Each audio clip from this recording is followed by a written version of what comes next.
Hello students, चलिए start करते हैं। डिटरमिनेंट एक्सरसाइज 4.2 का बेसिक इंट्रोडक्शन देखेंगे। इस एक्सरसाइज के अंदर जो जो प्रॉपर्टीज यूज होंगी वो हम करेंगे और साथ में क्वेश्चन नंबर फर्स्ट भी करेंगे। तो चलिए स्टार्ट करते हैं अपनी वीडियो। सबसे पहले हम सीखेंगे यहाँ पे प्रॉपर्टीज ऑफ डिटरमिनेंट्स, जो कि हमारी यूज होने वाली है इस एक्सरसाइज में। प्रॉपर्टीज ऑफ डिटरमिनेंट, बारी बारी से इनकी प्रॉपर्टी देखेंगे, साथ में एक एग्जांपल देखेंगे जिससे आपको ये क्लियर हो जाए। सबसे पहली जो प्रॉपर्टी आती है, प्रॉपर्टी नंबर 1, प्रॉपर्टी फर्स्ट। क्या होती है प्रॉपर्टी, उसको मैं लिखूंगा नहीं, यहां पे एग्जांपल से समझाऊंगा, ठीक है। जो वैल्यू ऑफ डिटरमिनेंट है वो अनचेंज रहती है अगर किसी भी डिटरमिनेंट की रोज और कॉलम को इंटरचेंज कर दिया जाए। मतलब समझे क्या कहा है मैंने, अगर किसी डिटरमिनेंट की रोज और कॉलम को इंटरचेंज कर दे सभी को, तो डिटरमिनेंट की वैल्यू जो है वो रिजल्ट जो है वो अनचेंज रहता है। मतलब क्या है, देखो ध्यान से। अगर मान लो हमारे पास कोई मैट्रिक्स है और डिटरमिनेंट है, उसके एलिमेंट्स है मान लो A1, यहाँ पे A2 A3 और B1 B2 B3 और C1 C2 C3, ये एलिमेंट्स है हमारे डिटरमिनेंट के। अब इसकी देखो, ये रो 1 है, ये रो 2 है, ये रो 3 है। अगर इनको मैं इंटरचेंज कर दूं तो मेरे पास नया रिजल्ट आएगा डेल्टा 1। कैसे, यहां पे हमने रोज को कॉलम बना देना है। ये फर्स्ट रो है, इसको कॉलम बना दो A1 A2 A3। Second row है, सेकंड कॉलम बना दो इसको B1 B2 B3। ये थर्ड रो है, इसको थर्ड कॉलम बना दिया C1 C2 C3। अब इसको सोल्व आउट करके जो रिजल्ट आएगा ना, वो डेल्टा और डेल्टा 1 हमेशा क्या रहेंगे, इक्वल रहेंगे। ये बात है कहने की, ये प्रॉपर्टी थी। समझ में आ गई होगी बात, क्लियर है, कोई दिक्कत नहीं होनी चाहिए। अब मूव ऑन करते हैं अपनी सेकंड प्रॉपर्टी पे। सेकंड प्रॉपर्टी कुछ इससे ही रिलेटेड है, बट उसके अंदर क्या है, इफ एनी टू रोज और column are interchanged then sign of the determinant change. अब यहां पे क्या कहा है, अगर किसी टू रोज या टू कॉलम को इंटरचेंज करते हैं आपस में, सभी को नहीं, मैंने क्या कहा है, टू रोज को आपस में, एक रो को दूसरी रो से चेंज कर दिया या फिर एक कॉलम को दूसरी कॉलम से इंटरचेंज कर दिया, तो डिटरमिनेंट का साइन चेंज हो जाएगा। देख लेते हैं उसका भी एग्जांपल ध्यान से। मान लो हमारे पास ये क्या है, प्रॉपर्टी नंबर 2 है। क्या है यहाँ पे, मान लो डेल्टा के अंदर ये एलिमेंट्स हमें दे रखे हैं A1 A2 A3 B1 B2 B3 C1 C2 C3। अब ध्यान से देखो बच्चों, ये रो 1 है, ये रो 2 है, ये रो 3 है।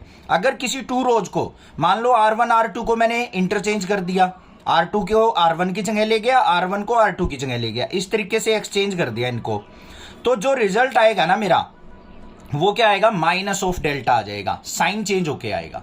अगर किसी कॉलम को इंटरचेंज कर दूं, मान लो ये फर्स्ट कॉलम है, इसको इंटरचेंज कर दिया मैंने, इसकी जगह इसको ले गया मैं फर्स्ट वाले की जगह, तब भी हमारा क्या हो जाएगा, साइन चेंज हो जाएगा। मतलब देखो यहां पे अगर हमने इनको इंटरचेंज कर दिया, एग्जांपल कॉलम को इंटरचेंज कर दिया, हम इसको आगे ले गए A3 B3 C3, A2 B2 C2 बीच में ही रहा और A1 B1 C1 पीछे चला गया, हो गया इंटरचेंज। कोई दो रो भी हो सकती है इंटरचेंज, कोई दो कॉलम भी हो सकती हैं। तो रिजल्ट जो आएगा हमारा यहाँ पे डेल्टा 1 जो होगा, इसका सॉल्यूशन वो क्या आएगा, माइनस ऑफ डेल्टा होगा। ये रिलेशन बन जाएगा, फिर नेगेटिव हो जाएगा अगर किसी दो रो या दो कॉलम को हम क्या करें, इंटरचेंज करें। तो ये हमारी सेकंड प्रॉपर्टी थी। फर्स्ट वाली प्रॉपर्टी में हमने सभी रोज को कॉलम बना दिया था और कॉलम को रो बना दिया था, उसके अंदर वैल्यू सेम रहेगी। अब नेक्स्ट मूव ऑन करते हैं प्रॉपर्टी नंबर 3 के ऊपर। क्या है प्रॉपर्टी नंबर 3? प्रॉपर्टी नंबर 3 में क्या है, अगर किसी डिटरमिनेंट की टू रोज या टू कॉलम आइडेंटिकल हो या प्रोपोर्शनल हो, तो उसका रिजल्ट हमेशा क्या होता है, 0 होता है। ध्यान से देख लो यहां पे क्या गया है, मान लो कोई भी डिटरमिनेंट दे रखा है, ये दे रखा है, यहां पे वैल्यू है मान लो A1 A2 A3, यहां पे है B1 B2 B3 और यहां पे है A1 A2 A3। तो देखो फर्स्ट रो और थर्ड रो आइडेंटिकल है, तो इसका रिजल्ट क्या आएगा, 0। अगर कोई कॉलम आइडेंटिकल हो, मतलब इस तरीके से हो, मान लो यहां पे 1 1 1 आ जाए, यहां पे 2 3 4 है और ये आ गई 1 1 1। अब देखो दो कॉलम आइडेंटिकल आ गई हमारी, तब भी हमारा रिजल्ट क्या आ जाएगा, 0 आ जाएगा। अब प्रोपोर्शनल भी हो सकती हैं, किस तरीके से, मान लो ऐसे हो हमारे पास डिटरमिनेंट 1 1 1 2 3 4 और यहां पे हो 2 2 2। ये देखो इसकी प्रोपोर्शनल है, 1 का डबल है, ये भी 1 का डबल है, ये भी 1 का डबल है, तो इसका रिजल्ट भी हमारा क्या रहेगा, 0 रहेगा। ये है प्रॉपर्टी नंबर 3। कोई भी दो रो या कोई भी दो कॉलम आइडेंटिकल हो, एक जैसी हो या प्रोपोर्शनल में हो, तो उसका रिजल्ट हमेशा क्या रहेगा, 0 आएगा।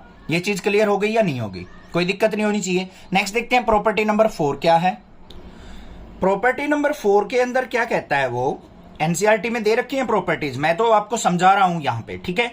अगर किसी भी डिटरमिनेंट के रो को या कॉलम के एलिमेंट्स को किसी कांस्टेंट से मल्टीप्लाई कर दें, हम क्या कहा है मैंने, मान लो हमारे पास कोई भी डिटरमिनेंट है, ये मान लो डिटरमिनेंट है, इसकी वैल्यूज हैं a1 a2 a3, ये b1 b2 b3, c1 c2 c3। अगर मान लो हम फर्स्ट वाली रो को, सेकंड को या थर्ड को या फिर किसी कॉलम को किसी कांस्टेंट से मल्टीप्लाई कर देते हैं, मान लो यहां पे ये वैल्यूज थी, हमने क्या कर दिया, इसको k से मल्टीप्लाई कर दिया, इसको भी कर दिया, इसको भी कर दिया, इससे को भी कर दिया, तो जो रिजल्ट है ना हमारा वो भी क्या हो जाएगा, k से मल्टीप्लाई हो जाएगा, मतलब डेल्टा इंटू k हो जाएगा। ठीक है, समझ में आ गया। एग्जाम्पल देते हैं यहां पे छोटा सा।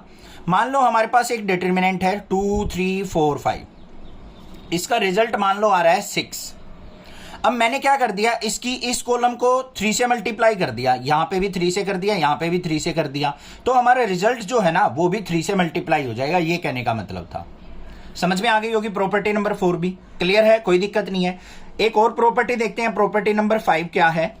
अगर मान लो किसी भी डिटरमिनेंट के अंदर, मान लो ये डिटरमिनेंट है, इसके अंदर जो एलिमेंट्स लिखे जाते हैं, कोई भी रो या कोई भी कॉलम, अगर सम ऑफ 2 एलिमेंट लिख रखी हो, कैसे, जैसे मान लो यहां पे क्या है, a1 प्लस लैम्डा 1 लिख दिया, यहां पे a2 प्लस लैम्डा 2 लिख दिया, a3 प्लस लैम्डा 3 लिख दिया। अब देखो ये तो एलिमेंट्स हुए ना, और यहां पे क्या है, सम्मेशन दे रखा है, इसमें भी ऐड कर रखा है, ये भी ऐड कर रखा है, ये भी ऐड कर रखा है, और ये एलिमेंट्स हैं b1 b2 b3 c1 c2 c3। तो इस डिटरमिनेंट को मैं सेपरेट करके भी लिख सकता हूं बच्चों, इस तरीके से a1 a2 a3 b1 b2 b3 c1 c2 c3, और बीच में क्या है, एडिशन का साइन है। अब यहां पे क्या आ जाएगा, हमारा दूसरा एलिमेंट क्या था एडिशन में, लैम्डा 1, तो यहां पे लैम्डा 1 लैम्डा 2 लैम्डा 3, यहां पे b1 b2 b3 और c1 c2 c3। इनको हम इस फॉर्म में भी लिख सकते हैं और इसको ब्रेक करके इस फॉर्म में भी लिख सकते हैं। ये है हमारी प्रॉपर्टी नंबर 5। समझ में आ गई बात। प्रॉपर्टी नंबर 5 एनसीईआरटी में देखोगे तो क्या है, इफ सम और all elements of a row और column of a determinant are expressed as the sum of 2 terms. क्या कहा है उसने, रो या कॉलम में अगर किसी एलिमेंट में 2 टर्म्स का समेशन दे रखा है तो उसको हम सेपरेट करके राइट डाउन कर सकते हैं। यह है प्रॉपर्टी नंबर 5। क्लियर हो गई सारी प्रॉपर्टी, समझ में आ गई होंगी। अब देखते हैं क्वेश्चन नंबर 1 क्या है, इन प्रॉपर्टी से ही सोल्व आउट करना है हमें। क्वेश्चन नंबर 1 क्या है, using the property of determinant and without expanding prove that this equal to 0। अब यहां पे देखो एक स्पेशली टर्म यूज की है, विदाउट एक्सपेंडिंग। इसको आपने एक्सपेंड नहीं करना है जैसे हम एक्सरसाइज 4.1 में करते थे, आपको प्रॉपर्टीज का यूज करना है, देन इसको लेफ्ट हैंड साइड को राइट हैंड साइड के इक्वल प्रूव करना है। ठीक है, तो अब देखो बात ध्यान से सुनो बच्चों, यहां पे जो मैं आपको तरीका बताऊंगा ना, ऐसा कंपलसरी नहीं है कि वही एक मेथड है इस क्वेश्चन को सोल्व आउट करने का।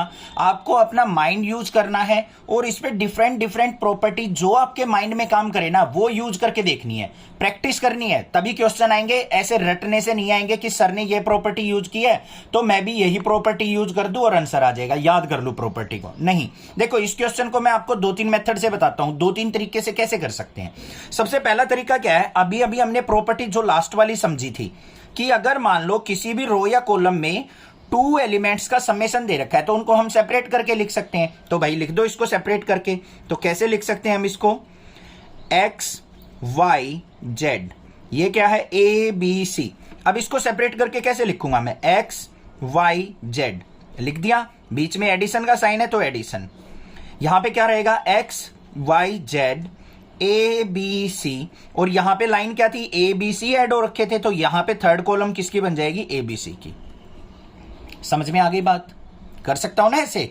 अब देखो यहां पे ये वाली और ये वाली कॉलम क्या है, आइडेंटिकल है, तो इसका रिजल्ट क्या हो जाएगा हमारा 0। अभी बताया था मैंने प्रॉपर्टी में कोई भी 2 रोज या 2 कॉलम क्या हो, आइडेंटिकल हो या प्रोपोर्शनल हो, तो उसका रिजल्ट क्या हो जाता है डिटरमिनेंट का, डायरेक्टली 0 लिख सकते हैं हम। ये हो गया। अब यहां पे ये कॉलम और ये कॉलम भी आइडेंटिकल है बच्चों, तो इसका रिजल्ट भी 0 हो गया। तो आ गया ना मेरा यहां पे 0 इक्वल टू 0, तो left hand side is equal to किसके आ गया, राइट हैंड साइड के। भाई किसी का दिमाग ऐसे काम कर सकता है, सर मैं तो ये प्रॉपर्टी लगा के सोल्व आउट करूंगा, बिल्कुल कर सकता है भाई। चलो दूसरा मेथड और बता देता हूं मैं। यहां पे अगर मेरा यहां पे माइंड काम करता है, मैंने क्या कर दिया, यहां पे कॉलम पे ऑपरेशन लगा दिया। ये हमारी फर्स्ट कॉलम है, ये सेकंड कॉलम, ये थर्ड कॉलम। अगर मैंने यहां पे ऑपरेशन लगा दिया C3 goes to C3 minus C1, C3 में से मैंने C1 को सब्ट्रैक्ट कर दिया। क्या कर दिया मैंने, C3 में से C1 को सब्ट्रैक्ट, तो मेरे पास क्या रिजल्ट आएगा, ध्यान से देखो। कॉलम थर्ड पे ऑपरेशन लगाया तो कॉलम फर्स्ट और सेकंड सेम रहेंगी, X Y Z A B C। इसमें से इसको सब्ट्रैक्ट करो, X प्लस A में से माइनस X किया तो ये A बन गया, Y प्लस B में से Y गया तो ये B बन गया, Z प्लस C में से Z गया तो ये C बन गया। अब देखो ये दोनों कॉलम क्या हो गई हमारी आइडेंटिकल, तो इसका रिजल्ट क्या हो गया 0, तो ये 0 इक्वल टू 0 प्रूव हो गया। ऐसे भी कर सकता है भाई कोई बच्चा। अब किसी का माइंड और काम करे कि सर मैं तो ये ऑपरेशन ना लगा के मैं तो ये लगाना चाहता हूं, क्या operation, C3 goes to C3 minus C2 करना चाहता हूं सर, मैं तो इस रो में से इसको सब्ट्रैक्ट करना चाहता हूं। कर लो भाई, उससे भी रिजल्ट देखते हैं क्या आएगा। फर्स्ट कॉलम हमारी same X Y Z, second column भी सेम A B C। अब मैंने क्या किया, इसमें से इसको सब्ट्रैक्ट किया है, X प्लस A में से A गया, X आ गया, Y प्लस B में से B गया, यहां पे Y आ गया, Z प्लस C में से C गया, Z आ गया। अब फर्स्ट और थर्ड आइडेंटिकल होगी, इससे भी मैं लिख सकता हूं इसका रिजल्ट 0 आ गया। तो हमारी left hand side equal to right hand side हो गई। तो रटना कुछ भी नहीं है, मैं तो बस आपको मेथड बताऊंगा, जो मुझे इजीएस्ट लगते हैं वो आपको सॉल्यूशन दूंगा। बाकी आप अपना माइंड के घोड़े दौड़ा के भी आप क्वेश्चन कर सकते हो, थोड़ी सी प्रैक्टिस जरूर करनी पड़ेगी। मैं बार बार बोल रहा हूं, ऑपरेशंस वाले क्वेश्चन में जितनी ज्यादा प्रैक्टिस करोगे उतने ही आप परफेक्ट हो जाओगे ऑपरेशंस लगाने के लिए। याद करके ऑपरेशन लगाओगे ना तो कुछ नहीं होने वाला, ये मैं गारंटी दे रहा हूं, बता रहा हूं पहले ही। रटने नहीं है कि इस ये क्वेश्चन मिला तो ये ऑपरेशन लगाऊंगा, आपको खुद से प्रैक्टिस करनी पड़ेगी थोड़ी से और एक्स्ट्रा क्वेश्चंस की, तभी आप परफेक्ट हो पाओगे ऑपरेशंस लगाने में। और थोड़ी सी प्रैक्टिस के बाद आप इतने स्ट्रांग हो जाओगे ऑपरेशन में, आपका माइंड अपने आप काम करने लग जाएगा कि इस पे ये अब ऑपरेशन लगाऊं, अब थर्ड रो में से सेकंड को सब्ट्रैक्ट कर लूं मैं, या फिर थर्ड को इससे मल्टीप्लाई करके सेकंड में ऐड कर दूं, ये मैट्रिक्स बन जाएगी या डिटर्मिनेंट बन जाएगा, बहुत ईजी हो जाएंगे। आपको चैनल नेक्सा क्लासेज अच्छा लगता है, बहुत अच्छा सपोर्ट मिलता है आपको चैनल से, तो प्लीज इस वीडियो को देखने के बाद सब्सक्राइब जरूर कर देना, लाइक करना और शेयर जरूर करना। Thank you students for watching your channel Nexa classes.